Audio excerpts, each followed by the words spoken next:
Ang petrolyo po, produktong petrolyo, mayroon daw po yung rollback sa Martes. Pero mas magiging good news yan pag nalaman natin kung magkano ang ibababa o mababawas sa presyo ng produktong petrolyo. Sa report ni RH15, Giselle Ricafort. Giselle, magkano ba ang estimated na mababawas sa presyo ng produktong petrolyo? Giselle?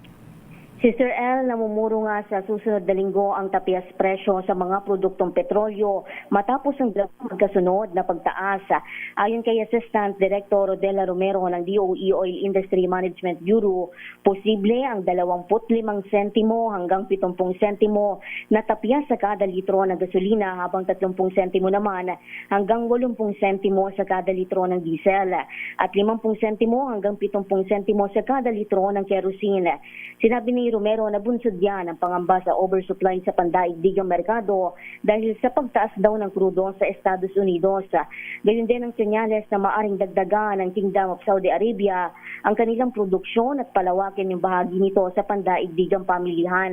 Kasama rin daw na dahilan yung bagong pulisiya sa US o yung taripa sa Amerika na nagdulot naman ng pangamba sa posibleng paghina ng pandaigdigang paglago ng ekonomiya at ng demand sa langis. Ito si Giselle Ricafort para sa DZRH, una sa Pilipinas, una sa Pilipino. Daming bayan.